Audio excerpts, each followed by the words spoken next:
3.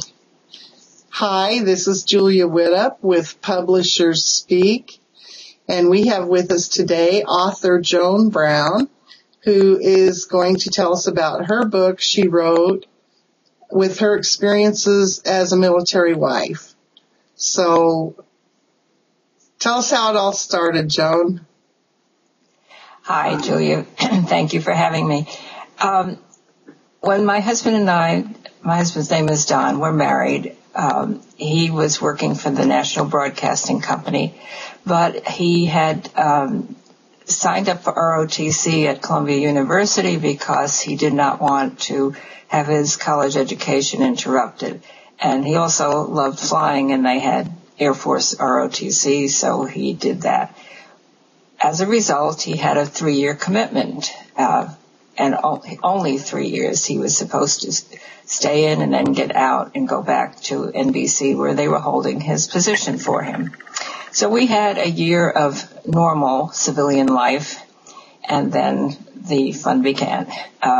First of all, I wasn't allowed to travel with him, not because of the Air Force restrictions, but I was pregnant with our first child, and the doctor wouldn't let me travel because of anemia, which is a ridiculous reason that I now know I would have resisted if I had been older and smarter. But at any rate, I had to stay home and go back to living with my parents until the baby was delivered and old enough to join him. We moved multiple times while he was in training, pilot training. I think it was something like 5 or 6, and then finally settled down in New Jersey for a permanent assignment. And my reaction when he went on his first trip, which was about twice as long as it was supposed to be, everything went wrong. I had to learn alphabet soup of all the terms that they use in the military, and he came home and I said, we're getting out of this house, out of the Air Force, out of this town, I've had it. Which is not a very nice way to welcome your husband home. And those were pretty much my feelings for quite some time. I just could not see this kind of life. He was gone all the time, and during the next few years, it was a matter of he was gone half of every year. We had 3 children in the process.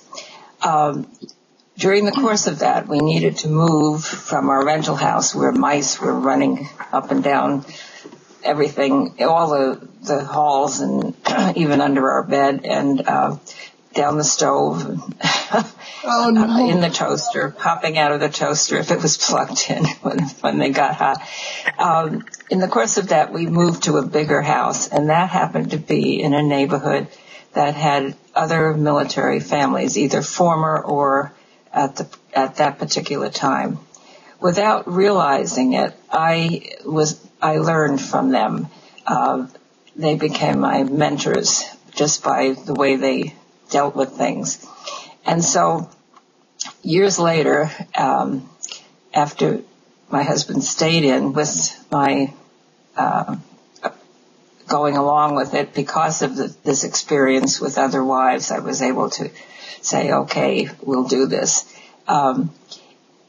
Years later, when I was working on publications, a lot of us would say somebody needs to tell the real story of what it's like. And particularly when the present deployments started for all the military wives, I thought, I think I will finish this book, because I was now, once my husband retired, I was writing and publishing articles and so forth. So I had published another book with an artist, and I had done the written storyline, and I had 200 articles published, and I was very busy with my articles, so I never quite finished this book that I started. Then I decided that it might help some of these other wives who were miserable and going through deployments as I had done. So that's why I finally finished the book. And in the course of writing it, I realized that it corresponded to a hero's journey, even though I had not, you realize things when you write a memoir that you hadn't realized at the time you were going through them. I thought it was just that I had grown up, that I was able to say yes to my husband when he went back to national broadcasting for a brief visit when they were expecting him back, and he decided he just could not go back to a one panel, just a little cubicle and give up his jet. Pardon? He was low and slow. He was not a fighter pilot. He was a cargo pilot. Okay. So it was quite different personality, a team player, that kind of thing. So I thought, well, I've just grown up. But then as I was writing, I realized that it was the example of these other women that helped me. And then the other thing that had helped me a great deal was we had a move. The next move we had was to Oklahoma. It was not a happy time because it was at Christmas time, right after Christmas. You can't very well sell a house, especially when they had just built base housing that people could live in. And so we had to rent the house out, and I was very concerned about that.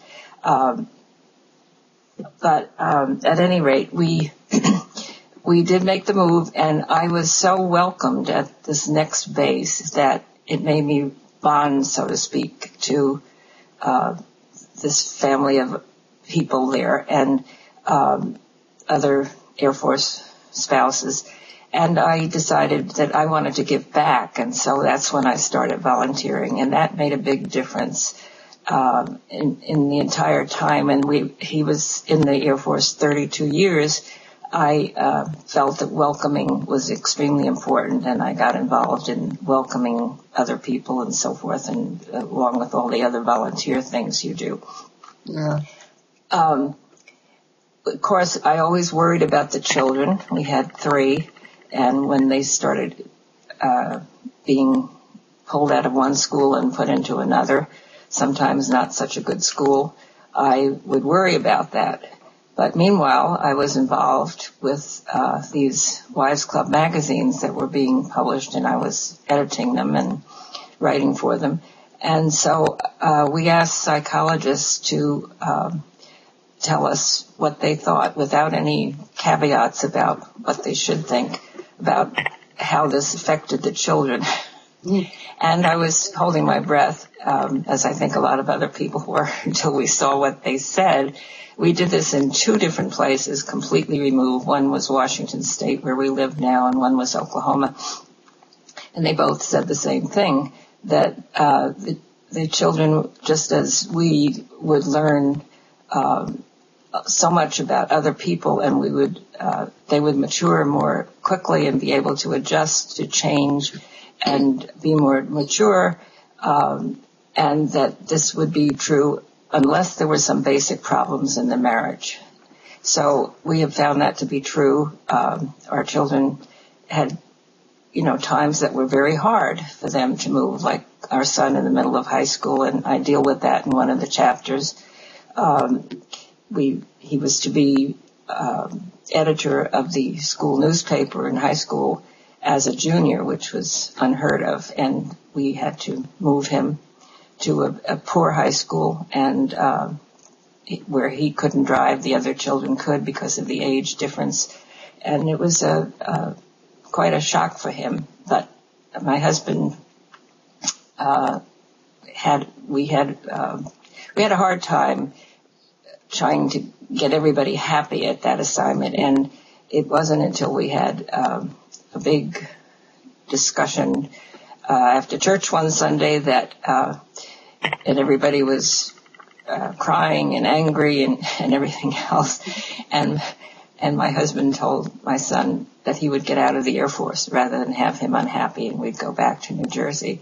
And that was all it took, that he loved him more than anything else, and he was willing to do that. And our son snapped out of it, and everything, reverted to normal. Wow. So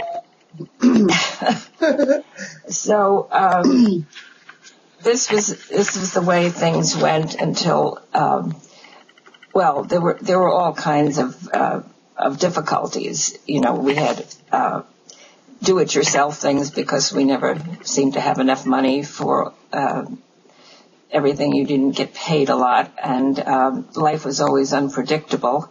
But you learn to sort of go with the punches and adjust. And I was brought up as an only child, and both parents worked, and so I was always sort of missing a large family and wishing that I had one. Well, this, I found out, gave me that large family I never had. We made friends everywhere we went that became lifelong friends, and we kept in touch with them. We didn't just say goodbye and not keep in touch. And we still keep in touch. At Christmas time, I love and hate it because we have 300 to 400 people that we write to then, and I love hearing from them, but I hate having to write because it takes so much time. But it is, a mixed emotional thing. But I just love hearing from everybody, and we do try to visit, and they try to visit when we're in their part of the countries, etc., where everyone has settled in different places.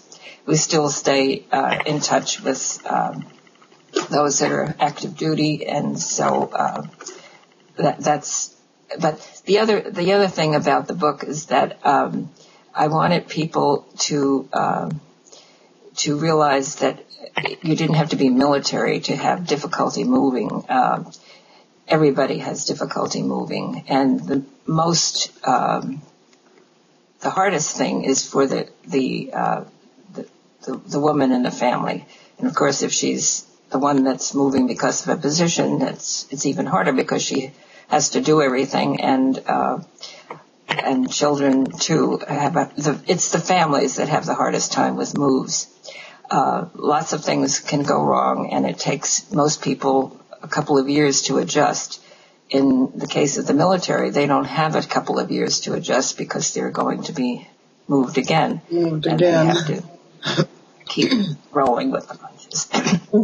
So it finally came to me when I was writing the book that I was responsible for my own happiness. I had discovered that, and that when you have things in your life that are not easy to deal with, you can do better at it if you change your own attitude. And that was part of what happened with the help of these mentors, to the point that when my husband decided it was time to retire, I didn't want him to. And that was my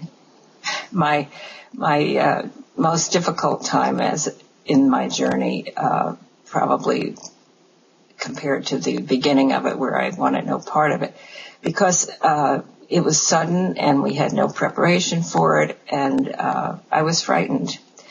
We got through that, and it has been just fine. There is a life after after a first career, and we both continue to work and be active in our communities, and so I just thought it might be helpful for others to know that this is the way it can be. Moving is a feast, and it's life is a feast, and moving does not change that, because there are good four-letter words like home and love, and so that's what we discovered. Wonderful. What an interesting. I remember having a move where I thought somebody should write a book for people about this, because this is difficult. Yes, it is. It is. And, the things that get broken are never the things that you don't care about. They're always, and the parts that are missing are always vital. Yes. So, yes, it's very difficult. And the one good thing about it is that it makes you clear out the junk in your life. And those who have had to go through move after move after move, when they stop that, say that's the one thing they miss, is that they now have acquired all this stuff stuff.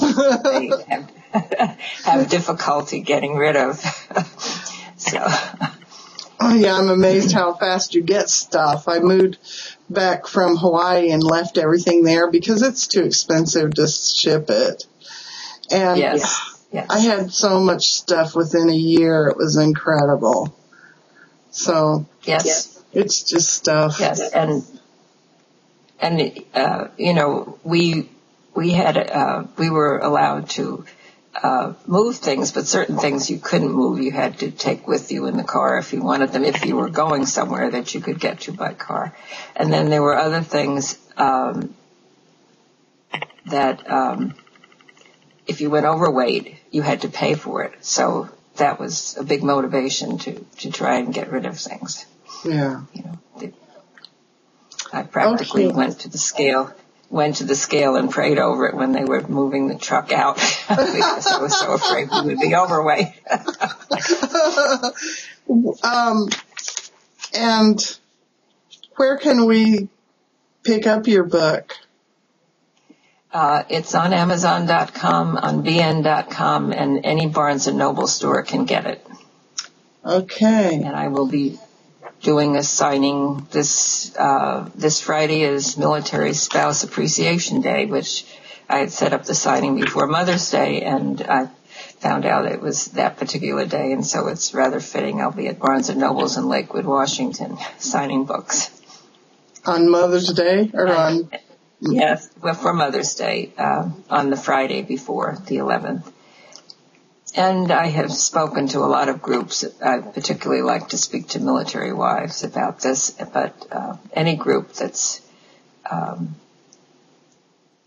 moves their people around.